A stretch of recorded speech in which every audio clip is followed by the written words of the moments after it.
हाँ तो बच्चों, कैसे हैं आप लोग। अब मैं आप लोगों को विमीय समीकरण की सहायता से विभिन्न भौतिक राशियों के बीच हम कैसे संबंध स्थापित करेंगे उसके बारे में मैं आप लोगों को बताने जा रहा हूं। मैं आपको ये बताऊंगा कि किस प्रकार से अल्बर्ट आइंस्टीन जो फेमस इक्वेशन है भौतिकी का E=mc², उसको कैसे साबित किया था, उसको कैसे उन्होंने प्रूव किया हुआ था। ठीक है, देखिए ये हमारे अल्बर्ट आइंस्टाइन साहब है। ठीक है, उन्होंने देखा कि जो पृथ्वी पर जो ऊर्जा आ रही है, ठीक है, ऊर्जा आ रही है, ठीक है, कहां से आएगी पृथ्वी पर ऊर्जा? वो सूर्य से आएगी।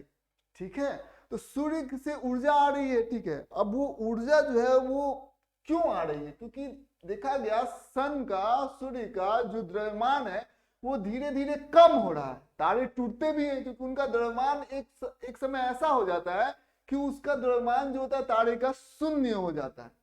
ठीक है, तो आपके जो सूर्य है, हमारे जो सूर्य देवता है वो यंग है। ठीक है, समझ में आ जी, अभी वो जवान है, लेकिन एक समय ऐसा आएगा कि दिन बढ़ने के साथ साथ उनके अंदर जो द्रव्यमान है उनकी मात्रा कम होगी और धीरे धीरे पूरी तरीके से इनका द्रव्यमान शून्य हो जाएगा। और जब शून्य हो जाएगा, ठीक है, तो जैसे तारे टूटते हैं ना, तो सूर्य भगवान भी टूट जाएंगे। तो आइंस्टाइन ने सोचा कि तारे टूटते सूर्य का भी द्रव्यमान, सूर्य भगवान का भी द्रव्यमान जो है वो कम होगा, धीरे धीरे उनका द्रव्यमान जो है वो कम होगा। ये समझ लिया उन्होंने, तो उन्होंने सोचा कि अरे यही द्रव्यमान की कमी होने के वजह से क्या निकल रहा है, ऊर्जा हो रहा है। तो ऊर्जा किस पर आश्रित है? ऊर्जा आश्रित है द्रव्यमान पर। ठीक है, तो उन्होंने ये बात माना कि ऊर्जा किस पर आश्रित है? द्रव्यमान पर, यानी कि m पर। ठीक है, समझ में आया। फिर इसका पावर क्या होगा? m पर तो द्रव्यमान पर तो आश्रित है, लेकिन ये बता सकते हैं क्या कि इसका घात कितना होगा? ठीक है, वो नहीं पता है, तो उन्होंने मान लिया देखो भाई m का घात x। ठीक है, समझ में आया, m का घात x पर ऊर्जा जो है वो द्रव्यमान पर आश्रित है। ठीक है, फिर क्या हुआ? उन्होंने सोचा अब देखा जाए, अब क्या देखा उन्होंने? गतिज ऊर्जा के बारे में देखा। गतिज ऊर्जा क्या होता है? गतिज ऊर्जा जो होता है हाफ mv²। ठीक है, तो उन्होंने सोचा कि अरे यार हम लोग चलो अब गति पर चलते हैं। तो गति पर चलते हैं, तो जो गति का जो सर्वाधिक मान होता है वो स्पीड ऑफ लाइट, यानी कि आपका जो लाइट का स्पीड होता है यानी कि c के बराबर होता है, यानी कि 3×10⁸ मीटर पर सेकेंड होता है। ठीक है, समझ में? ये उन्होंने फिर सोचा होगा, तो उन्होंने कहा होगा कि अरे यार जो इसके अंदर ऊर्जा है वो किस पर निर्भर करता होगा? वो लाइट के जो भी है प्रकाश का जो चाल होता है उस पर निर्भर करता होगा। ठीक है, समझ में? उसको मान लिया c का घात y। ठीक है, c का घात उन्होंने y मान लिया। ठीक है, तो अब हम लोग लिख सकते हैं, ठीक है, कि जो गतिज ऊर्जा है, ठीक है, जो भी आपका जो मतलब ऊर्जा है, ऊर्जा, तो ऊर्जा जिसको हम लोग ई से लिखेंगे, तो ऊर्जा जो होगा क्या लिख देंगे? ऊर्जा यानी कि एनर्जी, यहां पर हम लोग लिखते हैं बाबू। ठीक है, ऊर्जा, ऊर्जा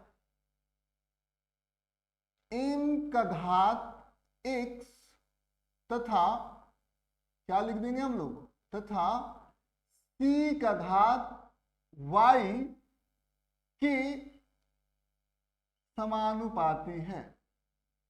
समानुपाती है, ये मान लेते हैं। ठीक है, ये मान लेते हैं समानुपाती है, माना कि, या मान लेते हैं। ठीक है, माना कि, देखिए माना कि ये हम लोगों ने मान लिया। ठीक है, समझ में आ जाए, तो हम लोग लिख सकते हैं क्या? ऊर्जा किसके समानुपाती है? द्रव्यमान का घात x के। ठीक है, फिर हम लोग देखेंगे ऊर्जा किसके समानुपाती है? ठीक है, जो प्रकाश की चाल होता है उसका घात y के। दोनों को हम लोग एक साथ लिखेंगे। ठीक है, दोनों को हम लोग एक साथ लिखेंगे। क्या लिखेंगे हम लोग? ऐसे हम लोग दोनों को एक साथ हम लोग लिख सकते हैं कि नहीं लिख सकते? ध्यान दीजिएगा, दोनों को ये कैसे आ गया? पहला और दूसरा से, क्योंकि दोनों को लिखने का तरीका एक है, यानी कि ऊर्जा द्रव्यमान के घात x के समानुपाती है। ऊर्जा द्रव्यमान जो प्रकाश की चाल है उसका घात y के समानुपाती है। तो दोनों को हम लोगों ने एक साथ लिख दिया, समझ में आ जाए। फिर यहाँ पर हम लोग क्या लिख सकते हैं? E किसके बराबर होगा? यहाँ पर समानुपाती नियतांक होगा m का घात x और c का घात y, ठीक है। अब इसको सीधा ही यहाँ पर ये ऐसे आप लिख सकते हैं, ठीक है। पहले आपको देखना पड़ेगा कि ऊर्जा किस किस चीजों पर निर्भर करती है, तो द्रव्यमान की घात x और प्रकाश की चाल की घात y पर निर्भर करती है। तो डायरेक्ट आप इसको भी लिख सकते हैं, लेकिन समझाने के लिए मैंने थोड़ा एक दो लाइन बड़ा कर दिया, ठीक है। अब देखिए ये क्या है, ऊर्जा है, और ये भी क्या होगा, ऊर्जा ही होगा। ऊर्जा ऊर्जा के ही बराबर होता है, तो दोनों का जो डायमेंशनल फॉर्मूला होगा, ठीक है, यानी कि विमीय समीकरण होगा, वो समान होगा कि अलग अलग होगा। दोनों का विमीय समीकरण क्या होगा, समान होगा। तो अब देखिए ऊर्जा का विमीय समीकरण क्या होता है बाबू, कोई भी ऊर्जा का विमीय समीकरण तो ml का घात 2 और t का घात -2, ठीक है। समझ में, ये चीजें आपको ध्यान से समझना होगा। अब यहाँ पर क्या है, ये k क्या है, यह एक नियतांक है, ठीक है। नियतांक है तो नियतांक का हम लोग क्या, नियतांक है, कोई दिक्कत की बात नहीं है। अब नियतांक है बाबू, तो इसका कोई भी ये विमाहीन होगा, ठीक है। तो इसका विमीय समीकरण में इसका कोई इस्तेमाल नहीं है, तो इसको हम लोगों ने छोड़ दिया। लेकिन m का इसका विमीय समीकरण क्या होगा, m, ठीक है, क्योंकि ये द्रव्यमान है तो विमीय समीकरण m है, और इसका घात कितना है x, तो यहाँ पर x लिख दिया, ठीक है। अब देखिए ये है क्या, गति है, गति है, तो गति का विमीय समीकरण क्या होता है, l t का घात -1, ठीक है, और उसके ऊपर घात कितना लगा देते हैं, क्योंकि गति का घात क्या है, y है, तो यहाँ पर हम लोगों ने y लिख दिया, ठीक है। समझिए अब इस बात को कैसे हम लोग समझेंगे। अब देखिए, अब मजे वाली बात ये है कि इधर क्या हो गया, m, ठीक है, इसे घात 1 है, कुछ नहीं है, मतलब क्या, घात 1 है, ठीक है। समझ में, 2 है तो 2 का घात हम लोग 1 लिख सकते हैं ना बाबू, 2 = किसके बराबर हो जाएगा, 2 का घात 1। तो यहाँ पर ध्यान दीजिएगा, यहाँ पर l का घात कितना है, 2, और t का घात कितना है, -2 है। समझिए इस बात को, ठीक है। अब देखिए m हो गया, m का घात हो गया x। अब यहाँ पर देखिए l t का घात -1 का घात कितना है, घात का ऊपर घात है, तो क्या हो गया, दोनों एक में और y में क्या हो जाएगा, गुना हो जाएगा, तो l का घात y हो जाएगा। -1 में और y में गुना हो जाएगा, तो t का घात -y हो जाएगा। समझिए इस बात को, समझ में आ गया बाबू। अब देखिए ये दोनों के दोनों क्या हो जाएंगे, बराबर हैं, तो इसमें m का घात कितना है, m का घात है 1, और इधर m का घात कितना है, x। तो हम लोग कह सकते हैं कि अब घातों, अब इसको बराबर कर देंगे, क्योंकि जो दोनों जब बराबर हैं, m का घात जो इसमें है वही m का घात इसमें भी होगा, तो हम लोग कह देंगे वो एक जो है वो किसके बराबर है, x के बराबर है, तो x बराबर 1 हो जाएगा, 1 हो जाएगा, ठीक है। अब देखिए l का घात कितना है, y, इसमें l का घात कितना है, 2, तो हम लोग लिख सकते हैं 2 बराबर, तो क्या हो जाएगा, y बराबर कितना हो जाएगा, 2 हो जाएगा, तो y बराबर हम लोगों ने क्या लिख दिया, 2 लिख दिया। अब तीसरा देखते हैं, -y, ठीक है, ऋणात्मक y, तो यहाँ पर -y बराबर कितना हो जाएगा, -2, क्योंकि इसमें -y है, इसमें -2 है, तो देखिए y बराबर 2 आ ही गया है। अब हम लोग क्या करेंगे, हम लोगों ने सूत्र कौन सा लिखा था, ये सूत्र लिखा था बाबू। अब हमारा क्या हो गया, हम लोगों ने विमीय समीकरण के मदद से ये x और y का मान क्या किया, निकाल लिया, क्योंकि हमको पता चल गया, हम लोगों ने ऐसे समझा, अनुमान लगाया कि वो द्रव्यमान पर निर्भर करता है, वो प्रकाश की चाल पर निर्भर करता है, लेकिन कैसे निर्भर करता है, उसका घात क्या होगा, ठीक है, ये घात हमें मालूम चलता है अब, ठीक है। x निकल गया, y निकल गया, कैसे निकल गया, विमीय समीकरण का इस्तेमाल करने से, ठीक है। तो हम लोगों का जो आ गया, क्या आ गया बाबू, E बराबर k, m का घात कितना लिख देंगे, x है, x का 1 हो गया, और c का घात कितना हो जाएगा, c का घात y है, y का मान क्या होगा, 2 हो गया। अब देखिए आ गया k = mc²। अब वैज्ञानिकों ने एक्सपेरिमेंट किया, अब एक्सपेरिमेंट करने के बाद k का मान निकाला गया, ठीक है, वो अब आप एक्सपेरिमेंट करके निकाल सकते हैं, ठीक है। आपको ऊर्जा मिल जाएगा, क्योंकि आप देख सकते हैं कि m द्रव्यमान में कितना ऊर्जा निकलेगा, ठीक है। स्पीड c का मान आपको, m द्रव्यमान आप देखेंगे पहले, उसमें कितना ऊर्जा निकला वो देख लेंगे।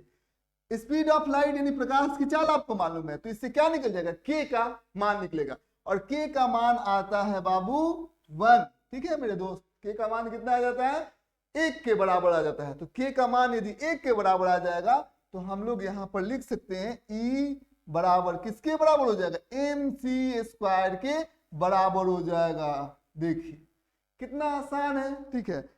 तो आप देखिए ये बड़ी ही आसानी के साथ आइंस्टाइन ने E बराबर MC स्क्वायर जो है वो प्रूव कर दिया, ठीक है। अब मैं आप लोगों से पूछना चाहता हूं, क्या आप ये तो आपको यदि साबित करना होता या सोचना होता तो कोई कुछ ऐसा लग रहा है क्या कि बहुत ज्यादा बड़ा कुछ हो गया? ऐसा कुछ नहीं होता है, ठीक है। आप भी अब क्या करेंगे, विमीय समीकरणों की सहायता से विभिन्न भौतिक राशियों के बीच में आप क्या कर सकते हैं, संबंध को स्थापित कर सकते हैं, ठीक है। इस चीज को आप समझिए। तो आपके पास भी बहुत सारे विमीय समीकरण है, ठीक है। तो आप भी कर सकते हैं। तो ये हमारे समाज में होता है ना, बहुत सारी चीजें जो होती है वो हवा बनी हुई है, लगता है ये नहीं हो पाएगा, ये इनको समझा जाता है कि इनसे बड़ा जो है तेज दिमाग का कोई है नहीं, ठीक है। लेकिन हम लोग भी यदि प्रयास करें, मैं भी प्रयास करूं, आप भी प्रयास करें, दोनों आदमी मिलकर प्रयास करें, तो ऐसा नहीं है कि हम नहीं कर सकते हैं, ठीक है। हम बिल्कुल भी कर सकते हैं, लेकिन अंदर एक विश्वास होना चाहिए कि हाँ मैं कर सकता हूं। जैसे आपने ये प्रूफ देखा, साबित किया हुआ देखा, तो आपके मन में आया होगा कि अरे यार ये कोई बहुत बड़ी बात नहीं है, ये हम भी कर सकते हैं।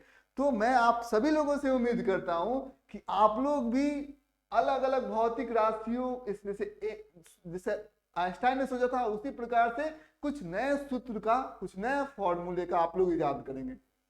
और एक भी फॉर्मूले का यदि आपने इजाद कर दिया ना तो बहुत कुछ बदल जाएगा साहब, ठीक है। इस चीज को आप समझ लीजिए, समझना। तो हम उम्मीद करते हैं कि आप लोग भी प्रयास करेंगे। और कैसे हम लोग संबंध स्थापित करते हैं ये भी आपको बड़े ही आराम से हमने बता दिया, हमने समझा दिया। अब चलिए अब हम लोग बल, ठीक है, बल के बारे में समझते हैं इसी प्रकार से, ठीक है। ये मैंने पूरी अच्छे तरीके से एक्सप्लेन करके स्टेप बाय स्टेप बता दिया। अब हम बल के बारे में समझेंगे कि बल का विमीय समीकरण जो है, बल का जो सूत्र है वो कैसे हम निकाल सकते हैं। तो बल जो है, ठीक है, बल किस पर निर्भर करता है, देखिए जैसे कि इसको आप सोच सकते हैं, ठीक है। आप देखिए यहाँ पर जैसे ये हमारा वस्तु है, ठीक है, समझिए बात, यहाँ पर ये वस्तु है, ठीक है, इसका कुछ द्रव्यमान है, सोचिए द्रव्यमान है। तो ये बात आपको समझना होगा कि ये द्रव्यमान हमारे सामने है, वस्तु भी है। अब हम लोग क्या करेंगे, इसके ऊपर बल लगाएंगे, ठीक है। बल लगा रहे, मान लेते हैं कि कोई F बल हम लोगों ने क्या कर दिया, लगाया, ठीक है। तो बल लगाने से एक चीज हम नोटिस करके देखते हैं, क्या देखते हैं कि बल लगाने से वेग में क्या होता है, परिवर्तन होता है, ठीक है। बल है तो वेग में परिवर्तन है, बल नहीं है तो वेग में परिवर्तन नहीं है, ठीक है। और वेग में परिवर्तन का मतलब बल लगने का एक ही कारण है, बल लगा है कि नहीं लगा है, वेग में परिवर्तन से हमें मालूम चल जाएगा। और वेग में परिवर्तन को हम लोग क्या बोलते हैं, जब वेग में परिवर्तन बटा समय कर देते हैं तो त्वरण होता है। ज्यादा बल लगेगा तो ज्यादा तेजी से वेग में परिवर्तन होगा। तो हम लोग देख रहे हैं कि बल लगाने से, देखिए इसको भी आप साबित कर सकते हैं। जैसे मान लेते हैं कि ये बल है, तो बल जो है वो किस पर आश्रित होगा बाबू, बल जो होगा वो तीन चीजों पर आश्रित होगा। पहला, गति में परिवर्तन, ठीक है। बल जो है, माना कि हम मान लेते हैं, ठीक है, क्योंकि हम देख रहे हैं, माना कि, ठीक है, बल किस पर निर्भर है, बताइए, बल गति में, ठीक है, वेलोसिटी में या वेग में लिख सकते हैं, ठीक है, वेग में, ठीक है, वेग में परिवर्तन, ठीक है, वेग में परिवर्तन होता है, परिवर्तन वेग में परिवर्तन पर, वेग में परिवर्तन तथा ये किस पर निर्भर होगा, वेग में परिवर्तन में तो ये निर्भर करेगा ही करेगा, वेग में परिवर्तन तथा ये किस पर निर्भर करेगा, ये वेग में परिवर्तन पर निर्भर करेगा, साथ ही साथ समय पर भी निर्भर करेगा कि यदि तेजी से वेग में परिवर्तन हो रहा है तो बल ज्यादा लगेगा, ठीक है, तथा समय, ठीक है, समय और किस में, ठीक है, समय पर भी वेग में परिवर्तन तथा समय और किस पर निर्भर करेगा बाबू, और इसका जो द्रव्यमान है वो क्या है, इस पर भी बल निर्भर करेगा तथा द्रव्यमान पर निर्भर करता है। द्रव्यमान, ठीक है, द्रव्यमान, ठीक है, द्रव्यमान पर निर्भर करता है। ठीक है, इस चीज को आप समझिए, एकदम आप समझ लीजिएगा, निर्भर करता है। ठीक है, हमने लिख दिया यहाँ पर निर्भर करता है। अब देखिए समझिए इस बात को, कैसे हम लोग इसको समझाते हैं। तो हम लोग इसको डायरेक्ट क्या लिख सकते हैं, किस पर और निर्भर कैसे करेगा ये हमें नहीं पता है। तो हमने क्या कर दिया, वेग में परिवर्तन यानी कि डेल्टा v का घात कैसे है हमें नहीं पता, डेल्टा v का घात x। फिर क्या हो जाएगा, बल जो है वो किस पर निर्भर करता है बाबू, समय पर, t का घात y। ठीक, समझ में। और फिर बल किस पर निर्भर करता है, द्रव्यमान पर, तो m का घात z। ठीक है, m का घात z, ये बल इन तीनों पर निर्भर करता है। और कोई आप खुद से सोचिए कि इस और किसी पर बल निर्भर करेगा ही नहीं, तीन चीजों पर बल जो है वो निर्भर करेगा। तो ये आपने लिखा। अब तीनों को जब हम लोग एक में लिखेंगे, ठीक है, तीनों को जब हम लोग एक में लिख देंगे तो हम लोग इसको एक मान लेते हैं, इसको दो मान लेते हैं, और इसको क्या मानेंगे हम लोग बाबू, बताइए बाबू, तीन मान लेंगे। तो बल कितना हो जाएगा, देखिए ध्यान दीजिएगा, बल कितना हो जाएगा, सबसे पहले हम लोग क्या लिखेंगे, वेग में परिवर्तन का घात एक साथ लिख देते हैं x, समय का घात y और द्रव्यमान का घात z, लिख दिया। अब क्या करेंगे, यहां पर समानुपाती नियतांक हम लोग लगा देते हैं। तो यहां पर समानुपाती नियतांक k हो गया, डेल्टा v का घात हो गया हमारा x, t का घात हो गया y और m का घात हो गया हमारा z हो गया। ठीक, अब देखिए ये बल है तो ये भी क्या होगा, बल ही होगा। जो विमीय समीकरण इसका होगा वही विमीय समीकरण जो होगा वो इसका भी होगा। ठीक है, तो कैसे निकालेंगे बाबू, तो इसका बल का विमीय समीकरण क्या होगा, m l t का घात -2। ये तो हम लोगों को बल का समीकरण पता है। अब देखिए डेल्टा भी यानी कि वेग में परिवर्तन, तो वेग में यदि हम लोग परिवर्तन करेंगे तो वेग ही ना मिलेगा यार। देखिए गति में जैसे 10 मीटर पर सेकंड है, इसमें से 2 मीटर पर सेकंड यदि हम घटा देंगे तो क्या आएगा, गति में से गति को घटाएंगे तो गति ही आएगा। ठीक है, गति में गति जोड़ेंगे तो गति ही आएगा। ठीक है, तो इसी प्रकार से इसका भी जो विमीय समीकरण होगा वो क्या हो जाएगा, ध्यान दीजिएगा, l t का घात -1 और का घात कितना हो जाएगा, x हो जाएगा। इसका विमीय समीकरण लिख दिया, घात लिख दिया x। फिर ये क्या है, t का घात कितना लिख दिया मैंने, y लिख दिया। ठीक है, और ये क्या है, ये द्रव्यमान है तो m का घात क्या लिख दिया, z लिख दिया। ठीक, समझ में आ गया। तो ये चीजें आपको ध्यान से समझना होगा, ये आपको समझ में आ गया। अब क्या करेंगे, m l t का घात -2। ठीक है, अब ये क्या है, l का घात क्या है 1 और उसका भी घात क्या है x, तो l का घात कितना लिख देंगे हम लोग x, t का घात क्या है -1, उसका भी घात क्या है x है, तो t का घात कितना लिख देंगे -x। ठीक है, इस चीज को आप समझिए। अब क्या लिख देंगे यहाँ पर, t का घात कितना है y और m का घात कितना है z है, तो यहाँ पर हम लोगों ने लिख दिया, ध्यान देना ना जी यहाँ पर। अब देखिए t का घात क्या है -x और t का घात क्या है y, तो इन दोनों का आधार समान है तो क्या हो जाएगा, दोनों तो जुड़ जाएगा। तो यहाँ पर हम लिख सकते m l t का घात -2। ठीक है, और यहाँ पर हम लिख सकते l का घात x और t का घात कितना हो जाएगा, t का घात हो जाएगा यहाँ पर -x प्लस y। ठीक है, -x प्लस y। ठीक है, -x जोड़ y और m का घात कितना हो जाएगा z। ठीक है, तो ये हमको अब हमको क्या लिखना है, अब देखिए अब इधर भी m है इधर भी m है, लेकिन इधर m का घात क्या है 1 है और इधर m का घात क्या है z है, तो 1 किसके बराबर हो जाएगा, z के बराबर हो जाएगा, यानी कि z किसके बराबर लिख देंगे हम लोगों ने 1 के बराबर लिख दिया।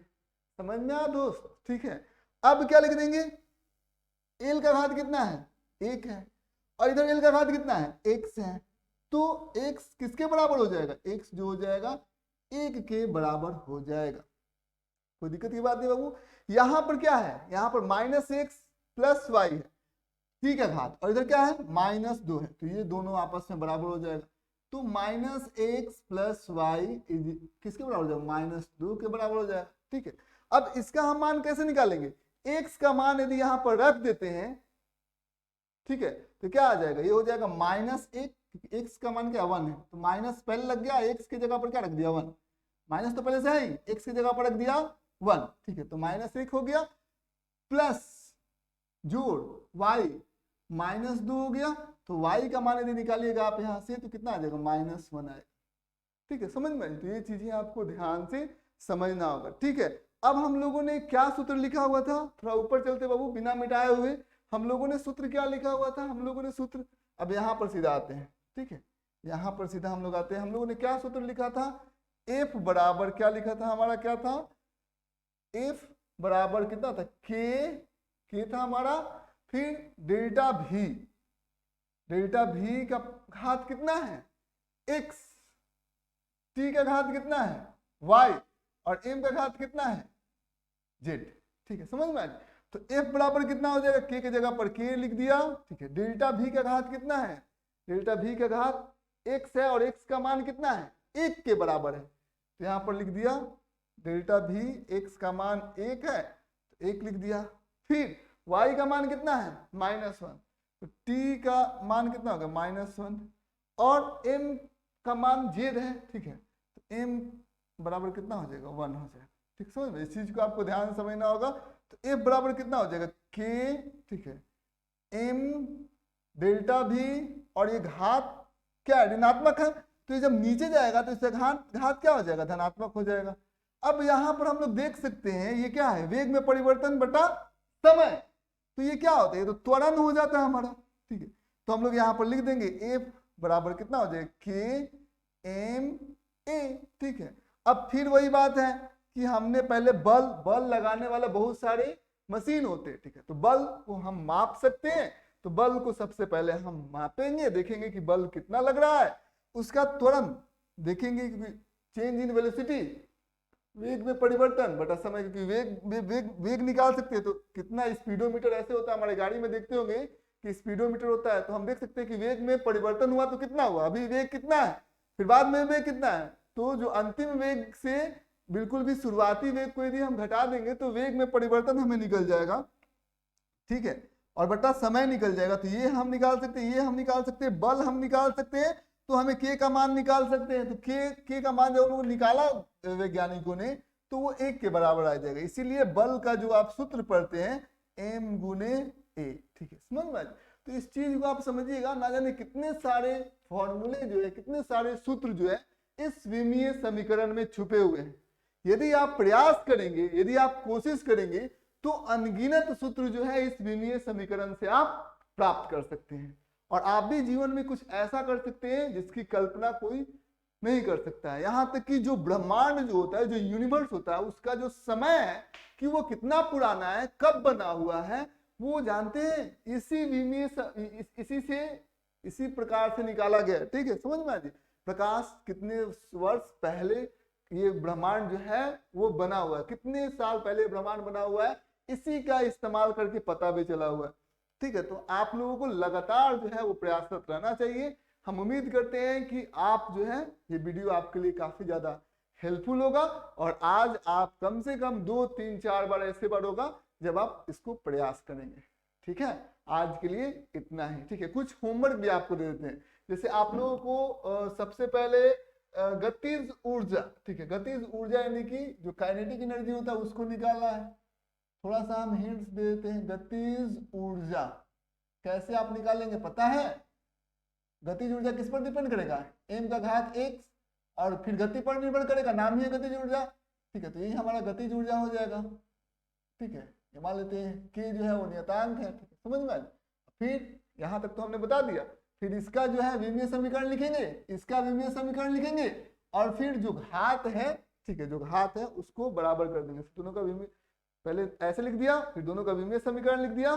ठीक है, पूरा कंप्लीट लिखा, फिर l 1 होना चाहिए, इधर भी l 1 होना चाहिए, यहाँ पर क्या था, यहाँ पर ध्यान दीजिएगा टी 2 था, तो सबसे पहले इधर एक टी होना चाहिए बाबू, ध्यान रखना है, और इधर भी एक टी होना चाहिए, तभी घात को आप बराबर करेंगे। तो सबसे पहले मैंने क्या किया, टी का घात -x+y कर दिया, इधर टी का एक ही टी है, टी का घात -2, तभी हमने क्या किया -2 -x+y के बराबर हो गया। तो आप इसे कैलकुलेट कर सकते हैं, ठीक है, सिंपल है, फिर घात का इक्वेशन इक्वेट करना है, सिंपल है, ठीक है।